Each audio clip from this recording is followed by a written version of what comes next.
They say money talks, but in Richard Sterling's world it screamed. He walked into that courtroom thinking he had already won.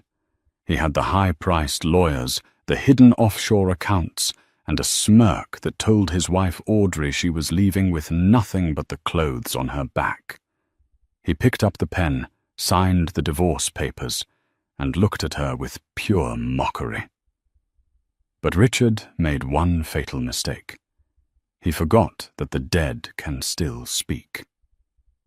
When Judge Holloway opened a sealed envelope left by Richard's late father, a document no one knew existed, that smirk didn't just fade. It evaporated. What happened next wasn't just a divorce hearing. It was a public execution of an ego. Stay tuned, because you won't believe who actually owned the empire. The air inside courtroom 4B of the Superior Court of California was stale, smelling faintly of lemon polish and anxiety. It was a place where love went to die, usually strangled by billable hours and bitter accusations. For Richard Sterling, however, this wasn't a tragedy. It was a business transaction, a liquidation of a depreciating asset. He sat at the mahogany table, adjusting the cuffs of his bespoke Italian suit. He checked his reflection in the screen of his phone, smoothing back a stray hair. He was 42, handsome, in a shark-like way, with eyes that assessed everything by its price tag. Beside him sat his attorney, Greg Prentice, a man known in legal circles as the Butcher, for how he carved up spouses in settlements. "Relax, Richard," Prentice whispered, leaning in. "We have the prenup. We have the forensic accounting showing the business's premarital property. She gets the Honda. The apartment lease is in her name, and you keep the portfolio. It's a slam dunk." Richard chuckled, a low, rumbling sound that vibrated through the quiet room. "I'm not worried, Greg. I just want this over with. Jessica is waiting for me in Aspen. We have a flight at 3. Across the aisle, Audrey Sterling sat alone. Technically, she had a lawyer, a court-appointed mediator named Mrs. Gable, who looked like she hadn't slept in a week. But Audrey felt entirely solitary. She wore a simple beige dress, one she had bought at a thrift store 3 years ago. Her hands were folded in her lap, her knuckles white. She looked smaller than she was, diminished by 10 years of marriage to a man who treated affection like a currency he was hoarding. "Mrs. Sterling," Mrs. Gable asked softly, "are you ready? The judge is about to enter." Audrey nodded, not trusting her voice. She wasn't fighting for money. She wasn't fighting for the Hampton estate or the penthouse in Manhattan. She just wanted out. She wanted to breathe again without wondering if her breath offended Richard.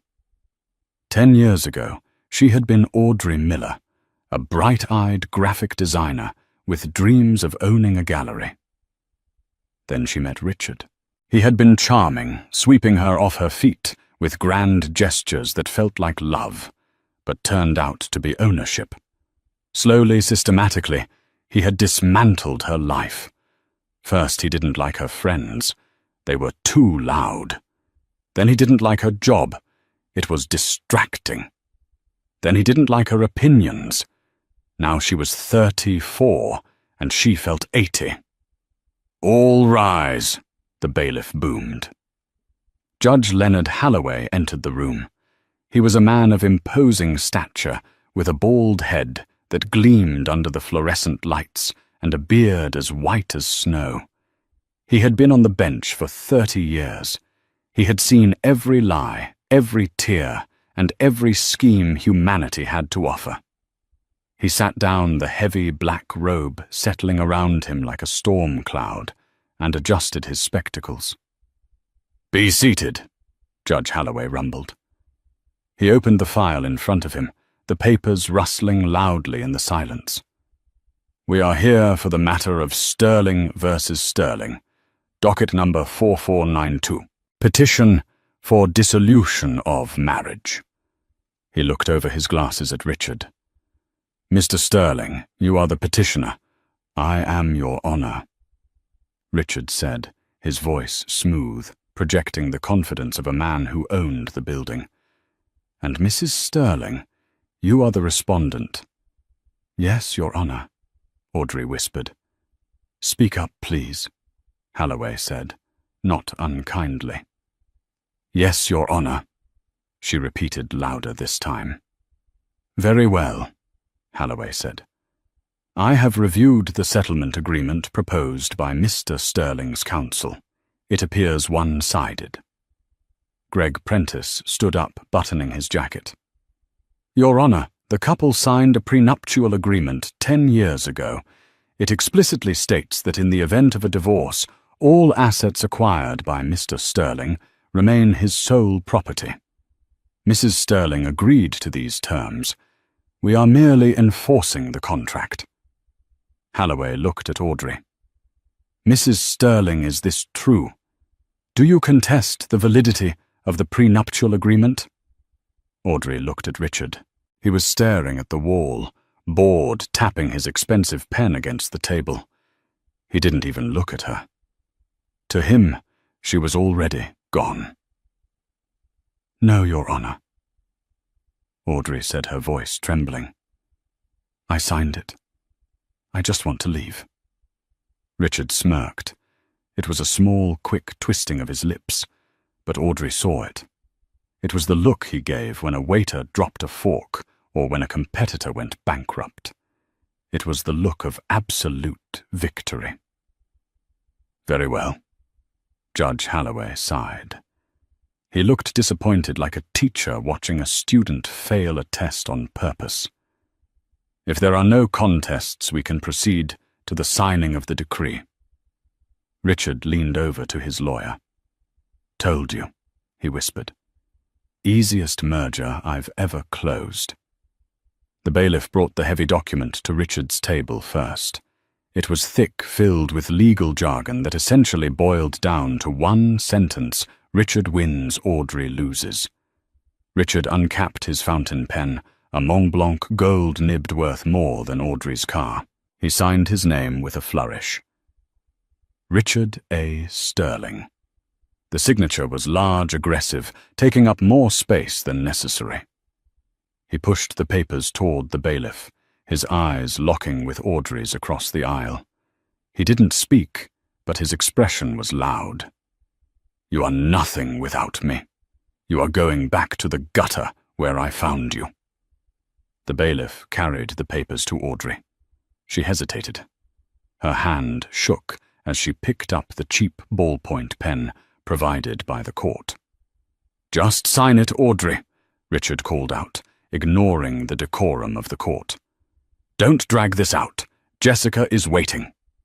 The mention of the name Jessica sent a shock-wave through the room. Even the stenographer paused. Jessica was Richard's personal assistant, a 22-year-old model he had been parading around town for the last 6 months. He hadn't even tried to hide the affair. He considered it his right. Judge Holloway's gaze snapped to Richard. "Mr. Sterling, you will address the respondent with respect, or I will hold you in contempt." Silence. Richard rolled his eyes but stayed quiet, crossing his arms.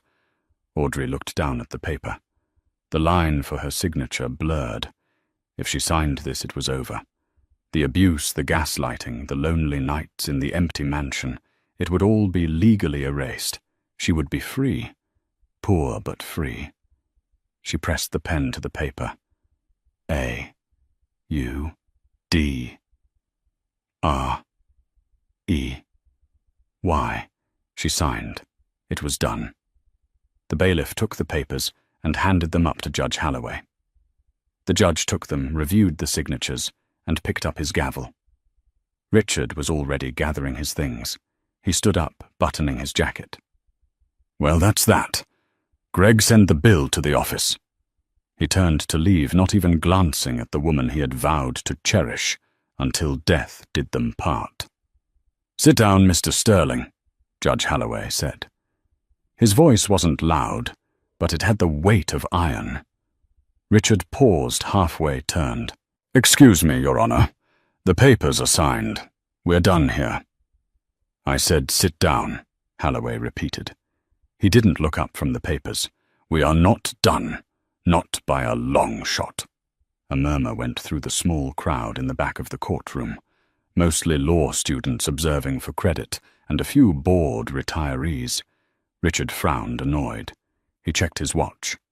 "Your Honor, I have a flight to catch at—" "If you take one more step toward that door, Mr. Sterling, you will be spending the weekend in a holding cell," Holloway said.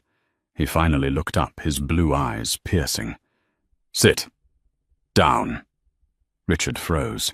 His face flushed a deep, angry red. He slowly lowered himself back into his chair. "This is highly irregular," Greg Prentice sputtered. "The decree is signed. The marriage is dissolved." "The marriage is dissolved, yes," Judge Holloway said. He reached under his desk and pulled out a thick manila envelope. It was sealed with red wax, an old-fashioned touch that looked out of place in the modern courtroom. "But the division of assets is not. The prenup covers the assets," Prentice argued, his voice rising. "The prenup covers the assets owned by Richard Sterling," Holloway corrected.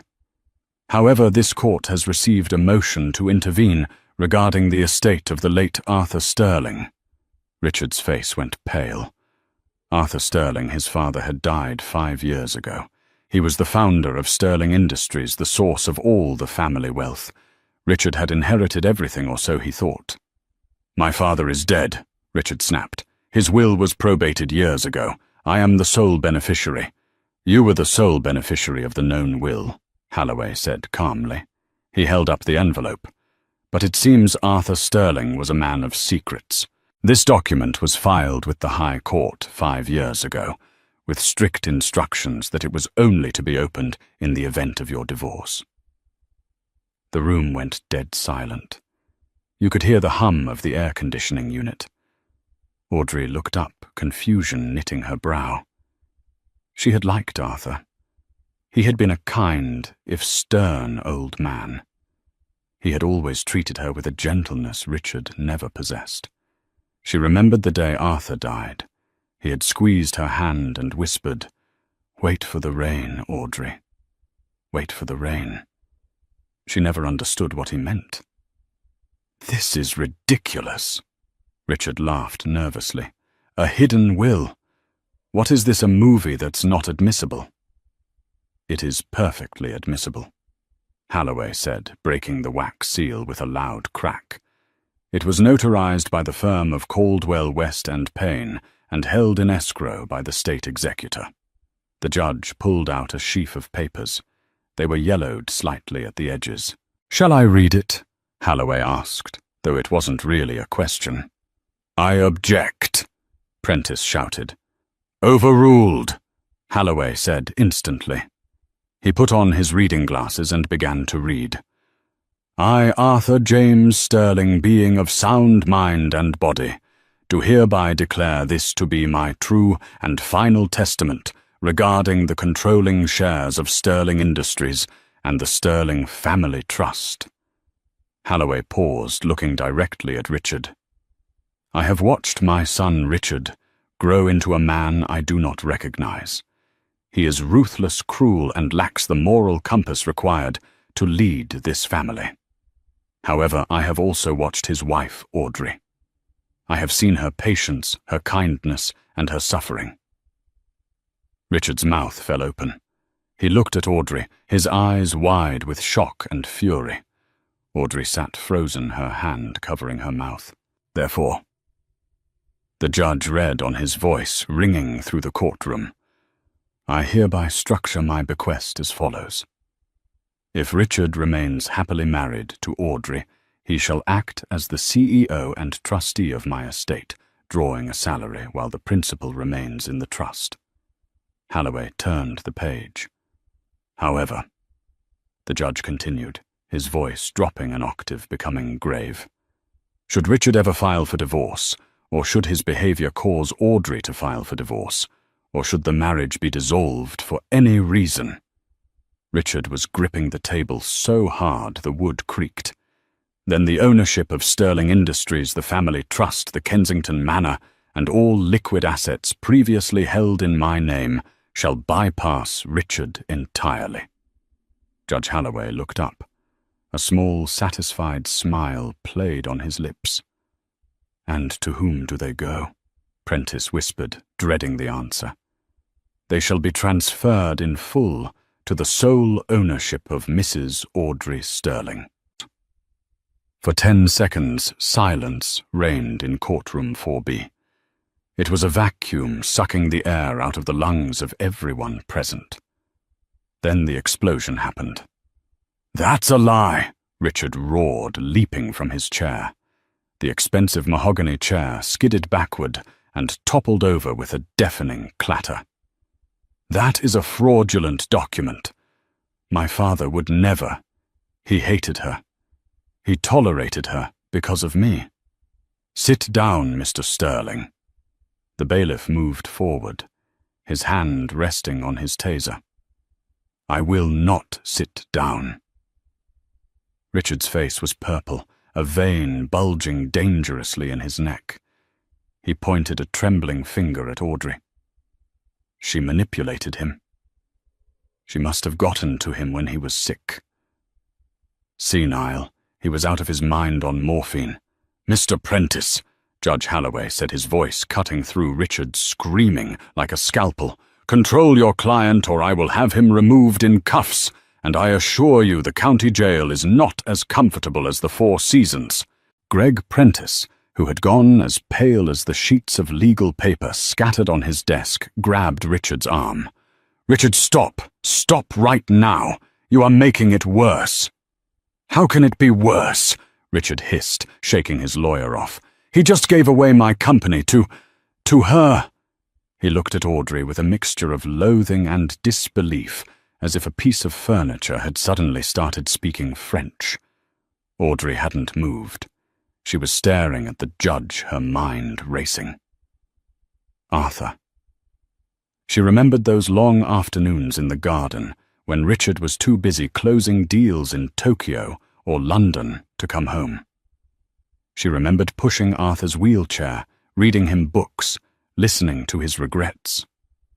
"Richard is a shark," Arthur had told her once. "Sharks don't have friends, Audrey.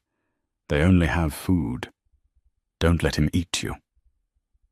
She hadn't understood then that he was planning this. A contingency plan. A nuclear option hidden in a safety deposit box. "Your Honor," Prentice said, trying to salvage his own reputation, "with all due respect, this will is 5 years old. It was never filed with the probate court at the time of Arthur Sterling's death. The statute of limitations for contesting the original will has passed." "Ordinarily you would be correct, Mr. Prentice," Judge Halloway said, peering over his spectacles. "However, Arthur Sterling was a meticulous man. He utilized a springing executory interest clause within the Sterling family trust. The assets were technically never Richard's to begin with. They were held in a conditional trust.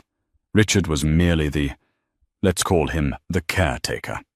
The condition for his permanent ownership was a lifelong marriage to Audrey.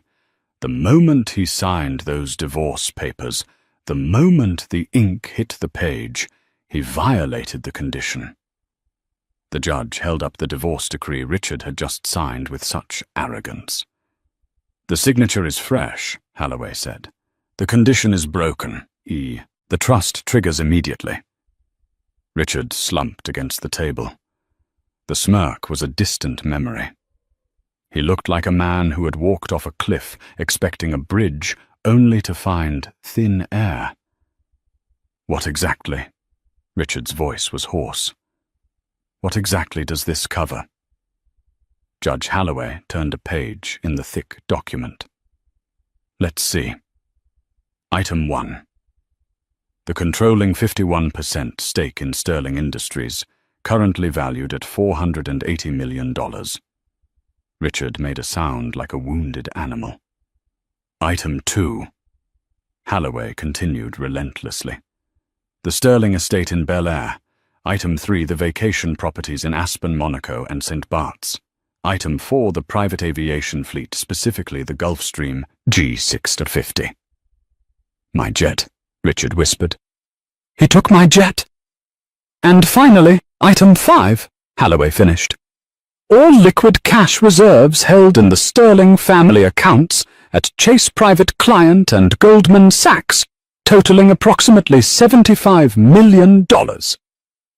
The judge closed the folder. In short, Mr. Sterling, you are leaving this marriage with exactly what you came into it with, which according to my records of your employment prior to your father hiring you is a used Toyota Camry and a student loan debt which I believe your father paid off. You might owe the estate for that. This is insane, Richard muttered, running his hands through his perfectly gelled hair, ruining the style. I built that company. I doubled the profits in the last 5 years.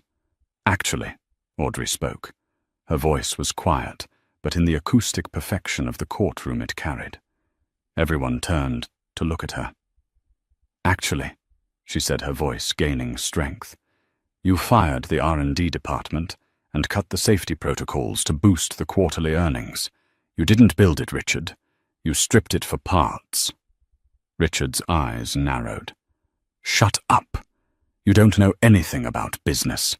You're a graphic designer. You paint pictures. Mrs. Sterling is now the chairwoman of the board, Judge Holloway reminded him. I suggest you speak to her with the deference due to your... Well, she's not your employer, because you don't work there anymore. What? Richard snapped his head back to the judge. I'm the CEO. The will stipulates, Holloway read, that upon the activation of the trust, the board of directors is to immediately remove the current CEO if that person is the offending party in the divorce. An interim CEO will be appointed by the new majority shareholder. The judge gestured to Audrey. That's you, Mrs. Sterling. Audrey looked at her hands. They had stopped shaking. A strange, cold calm was washing over her. For 10 years she had been afraid of Richard. Afraid of his temper, his criticism, his financial control. But looking at him now, sweating, red-faced, powerless, she realized he was small. He was just a small man, standing on a pile of money his father made. And the pile was gone. I want him gone, Audrey said clearly. You can't do that, Richard screamed. I am Sterling Industries. The stocks will tank without me. I want him removed from the building by security, Audrey continued, addressing the judge. And I want a forensic audit of the company accounts for the last 5 years. If he cut safety protocols, I want to know. So ordered. Judge Holloway banged the gavel. The court will issue the transfer orders immediately. Mr. Sterling, you have 24 hours to vacate the Bel Air property. You may take personal effects only. Clothing toiletries. No art, no jewelry, no electronics purchased with company funds. Where am I supposed to go? Richard shouted. I can't check into a hotel. You froze my cards. I'm sure Jessica has a couch, Audrey said. It was the first time she had said the name aloud. It hung in the air, sharp and bitter. Richard stared at her. For the first time in his life, he looked at Audrey and saw something other than an accessory. He saw a threat. Court is adjourned, Holloway announced. The walk from the defendant's table to the heavy oak doors of the courtroom was the longest journey of Richard Sterling's life. Every step felt like walking through molasses. He could feel the eyes of the law students burning into his back. They weren't looking at him with envy anymore. They were looking at him with pity. He burst through the doors into the hallway, Greg Prentice scrambling to keep up. Richard! Wait! We need to strategize, Prentice panted, clutching his briefcase. Strategize! Richard spun around, grabbing Prentice by the lapels of his expensive suit. You told me this was a slam dunk. You told me she would get nothing. Now I'm destitute. I'm paying you $500 an hour." "Greg, fix this. I can file an emergency appeal," Prentice stammered, trying to pry Richard's fingers off his jacket. "We can argue undue influence. We can claim your father wasn't of sound mind. But Richard, the bad boy clause, it's ironclad. It's a recognized legal instrument in estate law. Your father hired the best firm in the country to write that will." "I don't care," Richard shoved him away. "I have a flight to Aspen in 2 hours. I have investors meeting me there. If I don't show up, the deal falls through." He reached into his pocket and pulled out his phone. He dialed his chief financial officer, Marcus Thorne. Pick up, you idiot," Richard muttered. "Hello," Marcus answered. The tone was different.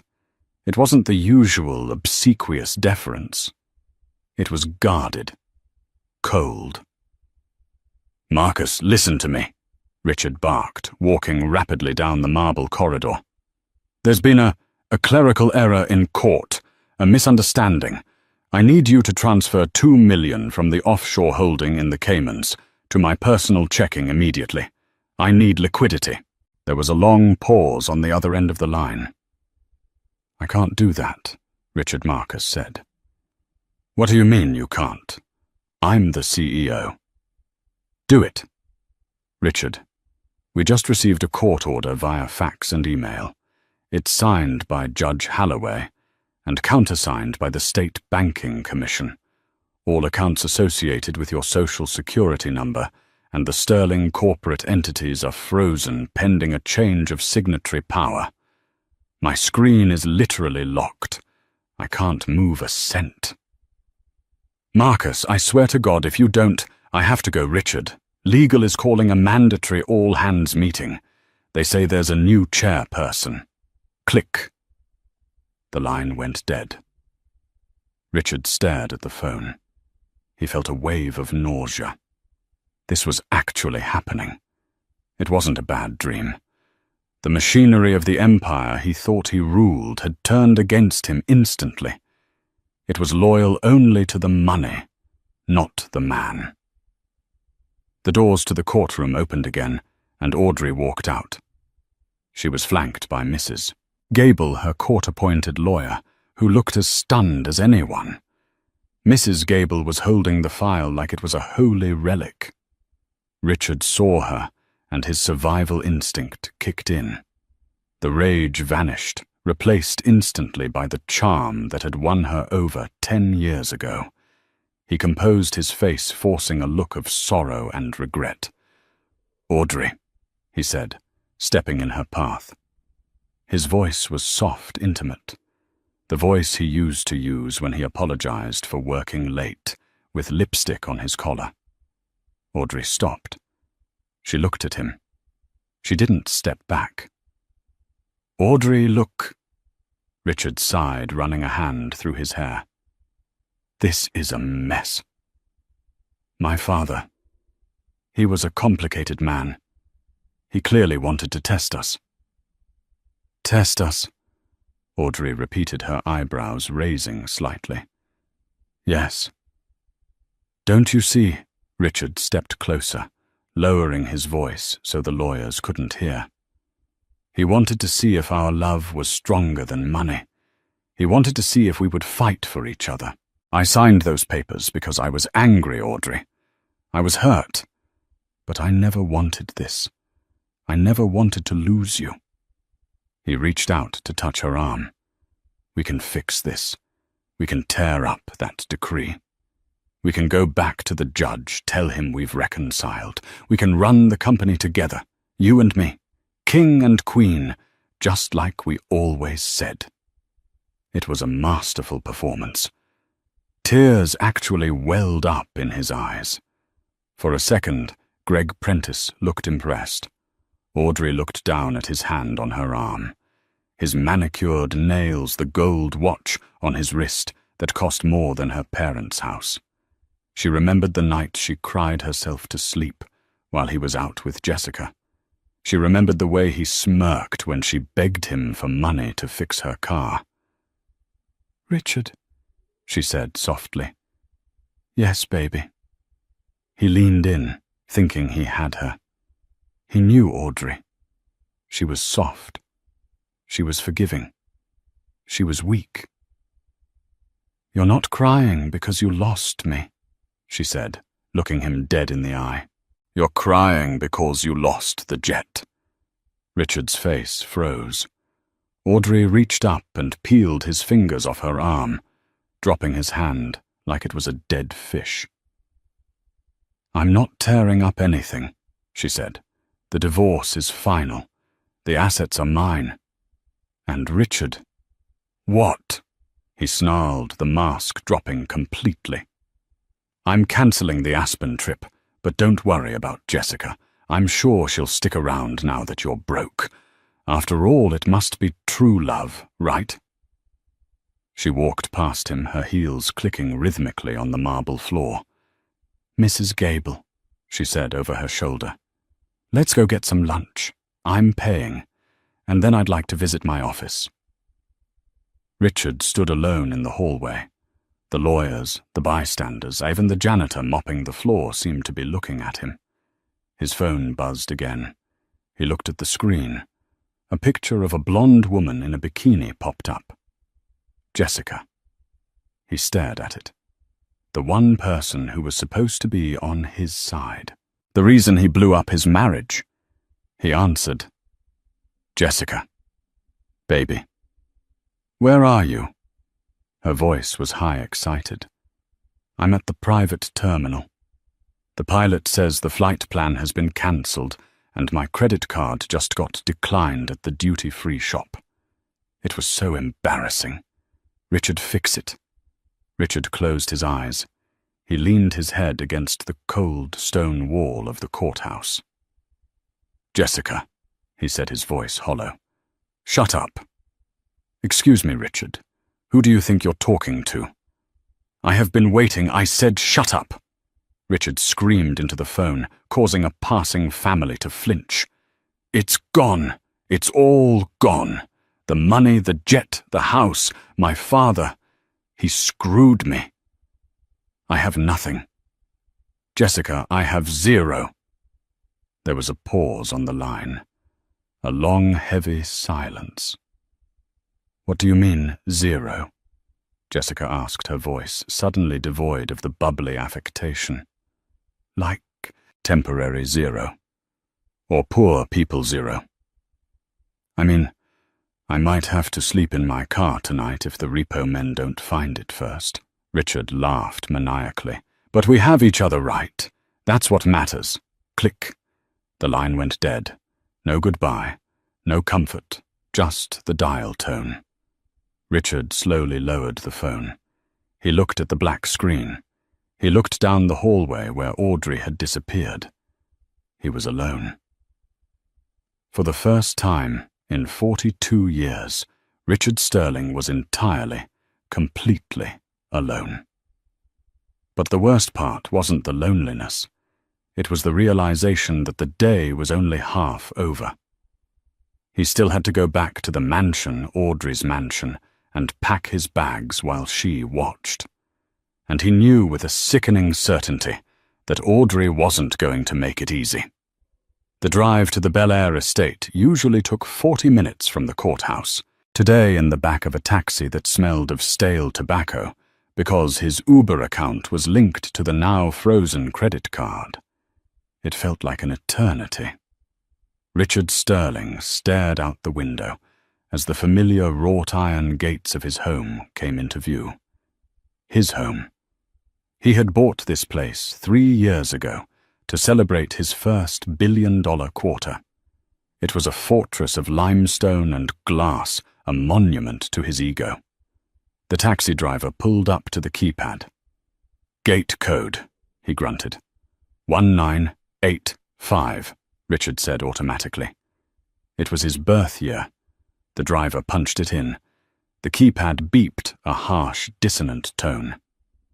Access denied. Try it again, Richard snapped. 1985. Use your finger, not your thumb. You're hitting the wrong keys. The driver glared at him in the rearview mirror, but tried again. Beep. Access denied. It ain't opening, pal. Richard cursed and shoved the door open. He marched up to the intercom, pressing the buzzer furiously. Maria, open the damn gate. The system is glitching again. There was a crackle of static, but it wasn't the housekeeper's voice that answered. It was a deep baritone voice Richard didn't recognize. Mr. Sterling, we've been expecting you. Who is this? Richard demanded. Get off my property. Please wait by the pedestrian entrance. Someone will come down to escort you. Escort him. On his own property, Richard kicked the gate, scuffing the toe of his Italian leather shoe.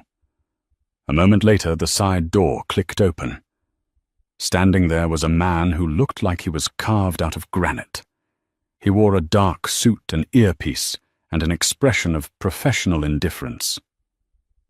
I'm Mr. Graves, the man said, head of security for Mrs. Sterling.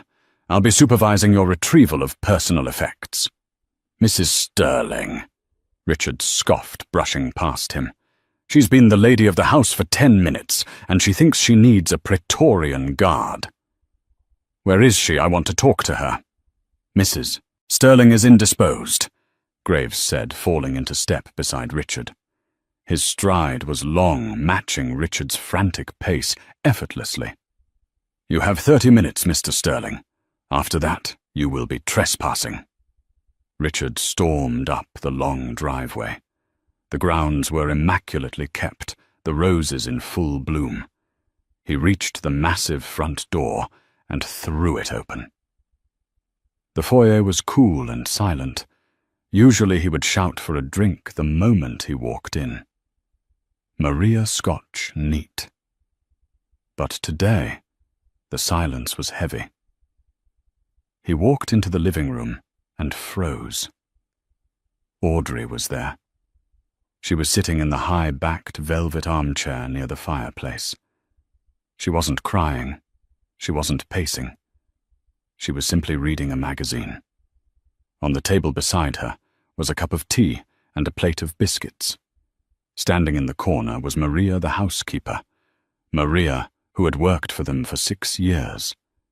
Maria, whom Richard had threatened to fire at least once a month for leaving streaks on the windows. Maria, Richard barked, get me a drink, and get my suitcases from the storage closet. Maria looked at Richard. Then she looked at Audrey. Audrey didn't look up from her magazine. She turned a page slowly. Maria, would you mind refreshing my tea, please? Of course, Mrs. Sterling, Maria said warmly. She walked right past Richard as if he were a ghost picking up Audrey's teacup and heading for the kitchen. Richard stood there, his mouth agape. The betrayal stung more than the court ruling. The help, his help, had switched allegiance instantly. You're enjoying this, aren't you? Richard hissed, turning his venom on Audrey. Sitting there like the Queen of Sheba. Audrey finally looked up. Her eyes were clear. I'm not enjoying it, Richard. I'm just present. For the first time in years, I'm actually present in my own house without worrying about what mood you're in. It's not your house, Richard shouted, his voice echoing off the vaulted ceiling. It's my money that paid for it. Actually, Mr. Graves interrupted, stepping forward. According to the trust deed, the property was purchased via a shell corporation wholly owned by Sterling Industries, which is now owned by Mrs. Sterling. You are a guest, and a loud one. Richard spun on his heel and stormed up the grand staircase.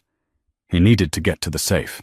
He had cash there, emergency cash, gold coins, watches, things the lawyers couldn't trace. He burst into the master bedroom. He went straight to the walk-in closet, shoving his suits aside to reveal the wall safe. He punched in the code. Click. The door swung open. It was empty. Richard stared into the dark metal void. Where is it? He whispered. He spun around. "Where is it?" he screamed at Graves, who was standing in the doorway. "There was 50,000 in cash in there, and my Patek Philippe collection. All assets located on the property have been inventoried and secured by the forensic accounting team," Graves said calmly. "Items purchased with commingled funds or corporate accounts are frozen until the audit is complete."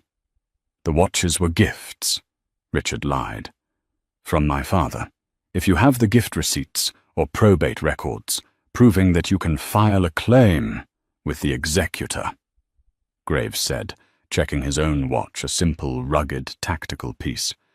"You have 20 minutes remaining. I suggest you pack clothes." Richard grabbed a Louis Vuitton duffel bag from the shelf. He started throwing things into it indiscriminately.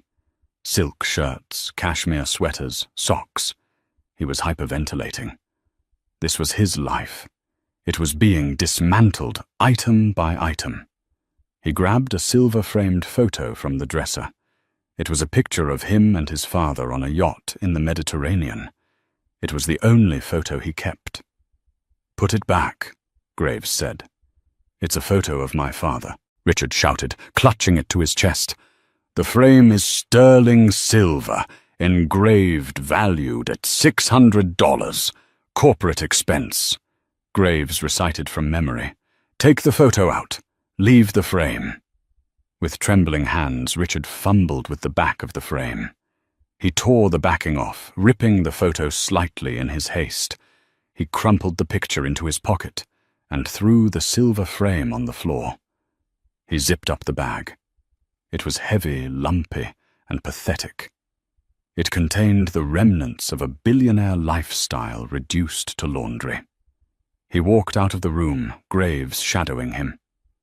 At the bottom of the stairs, Audrey was waiting. She was standing by the door. Richard stopped on the bottom step. He looked at her. He wanted to say something hurtful. He wanted to crush her spirit one last time. "You'll run it into the ground," he sneered. "The company. You don't know the first thing about power. You're too soft. The wolves on the board will eat you alive by lunch tomorrow." Audrey looked at him. She didn't look angry anymore. She looked at him with a profound, terrifying pity. "You know what your father told me, Richard?" she asked softly. "He told me that you mistake cruelty for strength. You think being hard makes you powerful. But stone cracks, Richard. Water flows." She opened the door. "Goodbye, Richard." He walked out. As he stepped onto the porch, the sky opened up. It wasn't just rain. It was a deluge, a sudden Californian storm that soaked him to the bone in seconds. He stood in the driveway holding his duffel bag, water streaming down his face, ruining his suit. He looked back at the house. The warm, golden light spilled out from the windows. He saw Maria walking through the living room, laughing at something Audrey said. The heavy oak door swung shut with a final resonant thud. Richard turned and began the long walk down the driveway to the street where no taxi was waiting. The next morning, the skyline of Los Angeles was scrubbed clean by the storm. The Sterling Tower, a 70-story needle of steel and blue glass, pierced the sky. On the 70th floor, the boardroom was buzzing with a nervous energy that bordered on panic. The board of directors of Sterling Industries was composed of 12 men and 1 woman, all of whom had been hand-picked by Richard for their loyalty, their greed, or their lack of moral scruples. Marcus Thorne, the CFO, was pacing at the head of the table. He was a man who sweated easily, and today he was drenching his collar. "This is a disaster," Thorne muttered, wiping his forehead. "The stock is down 12% in pre-market trading. The press is calling it the divorce of the century. We need to issue a statement. We need to reassure the shareholders that Richard is still involved." "He's not involved, Marcus," said Julian Vane, the COO. Vane was older, a reptile of a man who had survived 3 hostile takeovers. "He's radioactive. The judge triggered the morality clause in the charter. If we try to keep Richard on, the SEC will investigate us for fiduciary negligence. "But who is coming?" asked a junior board member. "The wife? She's a painter. What does she know about aerospace logistics? She doesn't need to know anything," Vane sneered. "She'll be a figurehead. We'll present her with a stack of papers, tell her where to sign and run the company exactly as we always have. She's likely terrified. We just need to guide her." The double doors at the end of the room swung open. The room fell silent. Audrey Sterling walked in. She wasn't wearing the beige thrift store dress from the courtroom. She was wearing a tailored navy suit that fit her perfectly. Her hair was pulled back in a severe, elegant bun. She wore no jewelry except for a simple gold watch, Arthur's old watch resized for her wrist. She didn't walk in looking terrified. She walked in with a steady, rhythmic cadence. Flanking her were two people. On her left was Mr. Graves, looking as dangerous as ever. On her right was a man the board members recognized instantly, and their blood ran cold. It was Elias Vance. Elias Vance had been the co-founder of Sterling Industries 40 years ago. He was the genius engineer behind their patents. But Richard, in one of his first acts as CEO, had forced Elias out in a brutal boardroom coup 5 years ago. Richard had humiliated him, stripped him of his pension, and banned him from the building. Elias was older now, leaning on a cane, but his eyes were sharp and bright. He looked at the men around the table with a predator's grin. Audrey walked to the head of the table. Marcus Thorne scrambled to get out of the CEO's chair. "Mrs. Sterling," Marcus stammered. "We weren't expecting you so early. We were just drafting a press release to—" "Sit down, Marcus," Audrey said. She didn't sit. She stood at the head of the table, placing her hands on the polished wood. "You were discussing how to handle me," Audrey said. Her voice was calm, but it projected to the back of the room. "You were discussing how to make me a puppet, how to guide me." Julian Vane cleared his throat. "Mrs. Sterling, please. We are merely concerned about the stability of the company. This is a complex organization. It requires experience." "I agree," Audrey said. "That is why I brought Mr. Vance." A murmur of dissent rippled through the room. "Elias Vance has no standing here," Vane protested. "He was terminated for cause. He was terminated because he refused to sign off on the faulty landing gear schematics for the Model 10 cargo plane." Audrey corrected him. She pulled a folder from her briefcase and tossed it onto the table. It slid across the surface and stopped in front of Vane. "That is the internal safety report from 2021, Audrey said. "The one Richard buried. The one you all signed off on to save $3 million in manufacturing costs." Vane went pale. He didn't touch the folder. "I spent last night reading my husband's private files," Audrey said. "Or rather, the files Arthur left for me. He documented everything. Every bribe. Every cut corner. Every safety violation." She looked around the table, making eye contact with each man. "You assume because I was quiet I was blind," Audrey said. "You assume because I was a good wife I was stupid. But while Richard was busy buying yachts, I was listening to Arthur. I know where the bodies are buried, and today we are going to start digging them up." "What are you doing?" Marcus Thorne whispered. "We are issuing a recall on the Model 10 landing gear immediately," Audrey announced. "It will cost the company $400 million. The stock will tank. Let it." "Are you insane?" Vane shouted, standing up. "You'll bankrupt us." "No," Audrey said. "I'm saving the company from the lawsuits that will happen when one of those planes crashes. We are going to rebuild the reputation of Sterling Industries from the ground up, We are going to build things that work again. She turned to Elias. Mr. Vance is rejoining the company as Chief Technical Officer. He has full authority to fire anyone in the engineering department who puts profit over safety. Elias tapped his cane on the floor. I've already got a list, he said with a dry chuckle. As for the board, Audrey continued. She looked at Julian Vane. Mr. Vane, your resignation is accepted. I didn't resign, Vane sputtered. You can resign, Audrey said, leaning forward, her voice dropping to a whisper that was louder than a scream.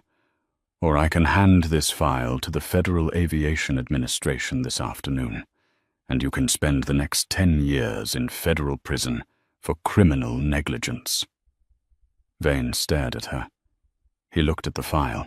He looked at the faces of his colleagues, none of whom were willing to make eye contact with him.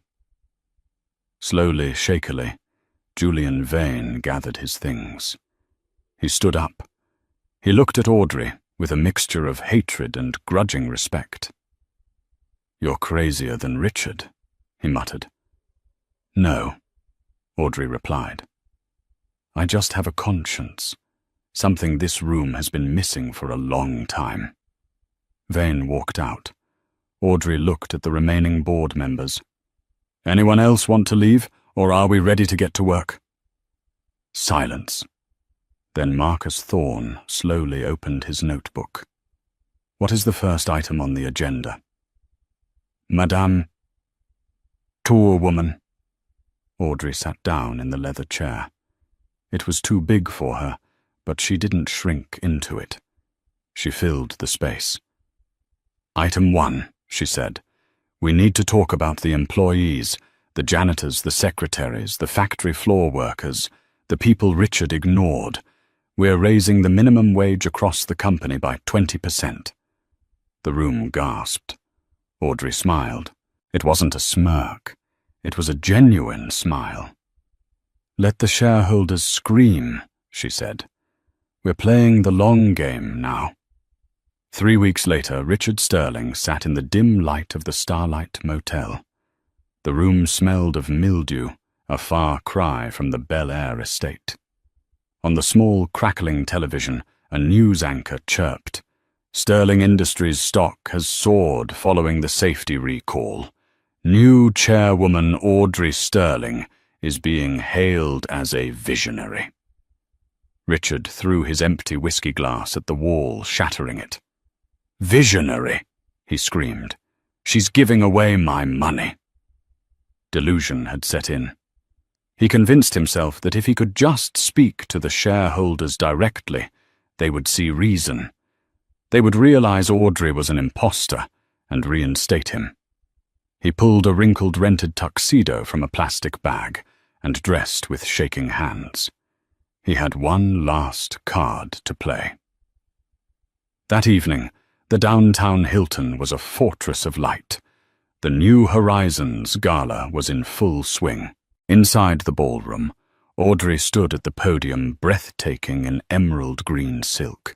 Beside her stood Elias Vance, the reinstated CTO, and Mr. Graves, her head of security. Audrey took a breath, addressing the crowd of 500 investors and politicians. My late father-in-law built this company on a promise of safety. Tonight we renew that promise. We are putting people before profits. Lies. The scream tore through the room. The feedback from a stolen microphone squealed, making the crowd wince. Richard Sterling stepped out from the shadows of the stage wing. He looked manic, his tuxedo ill-fitting sweat dripping down his face. The crowd gasped. Richard! Audrey stepped back, shocked. Don't look at her! Richard bellowed to the crowd, stumbling into the spotlight. I am the CEO. I built this company. She is nothing but a painter who manipulated a senile old man. Security moved to intercept, but Audrey raised a hand. Let him speak, she said calmly. Richard laughed, a broken, desperate sound. See, she knows I'm right. You can't fire me. I know where the skeletons are buried. Audrey looked at her ex-husband. She didn't feel fear anymore, only pity. She reached under the podium and pulled out a blue file folder. "Go ahead, Richard," she said. Her voice amplified through the hall. "Tell them about the skeletons, because I found the last one this morning." Richard faltered. "What?" Audrey opened the folder. "I wasn't going to do this. I wanted to let you walk away with some dignity. But you forced my hand." She held up a document for the crowd to see. "During our forensic audit, we found a discrepancy in the Project Icarus Fund, the budget for our new engine safety prototypes." The room went deadly silent. $20 million was missing. Audrey continued, her voice steel. "It was transferred to a shell company in Panama called Rasputin Holdings, and the sole signatory on that account is Richard Arthur Sterling." Richard's face went ghost white. The microphone slipped from his hand, hitting the floor with a loud thud. "You didn't just cut corners, Richard," Audrey declared. "You embezzled $20 million from the very shareholders you claim to protect. That isn't just a fireable offense. It's a federal crime." Audrey looked toward the back of the room. "Detective Miller, he's all yours." The double doors swung open. 4 police officers marched down the aisle. Richard looked left and right, searching for an escape, but there was nowhere to go. The investors he had once charmed now looked at him with pure disgust. "Audrey, please," he whispered, as the officers grabbed his arms. "I'm your husband." "Ex-husband," Audrey corrected. As they handcuffed him and dragged him off the stage, Richard began to sob the cry of a man who had finally been told no. The doors closed behind him, leaving a heavy silence in the ballroom. Slowly, Elias Vance started to clap. Then the CFO joined in. Within moments, the entire room was on its feet, a thunderous ovation washing over Audrey. She stood tall, letting the applause wash away the last 10 years of fear. 6 months later. The wind rustled through the cypress trees of the private cemetery overlooking Los Angeles. Audrey knelt before a simple marble headstone, Arthur James Sterling. "You knew," she whispered, placing white lilies on the grass. "You knew he would steal. You set the trap, Arthur, and you knew I would be the one to spring it. The company is safe now." "Mrs. Sterling." Audrey turned. A young female reporter stood nearby, notebook in hand. "I'm sorry to intrude. I'm writing a profile on the company's turnaround. Everyone calls you the Iron Widow or the Avenging Angel. What do you call yourself?" Audrey looked out over the city. Somewhere down there, in a federal cell, Richard was serving the first year of a 15-year sentence. Somewhere else, the Sterling Tower gleamed in the sun, a symbol of integrity reborn. She smiled, feeling lighter than she had in a decade. "Just Audrey," she said. "I'm just Audrey." So that is the story of how Richard Sterling's arrogance became his prison, and how Audrey found her voice in the ruins of her marriage. It proves that while money can buy lawyers and jets, it cannot buy character, and it certainly cannot hide the truth forever.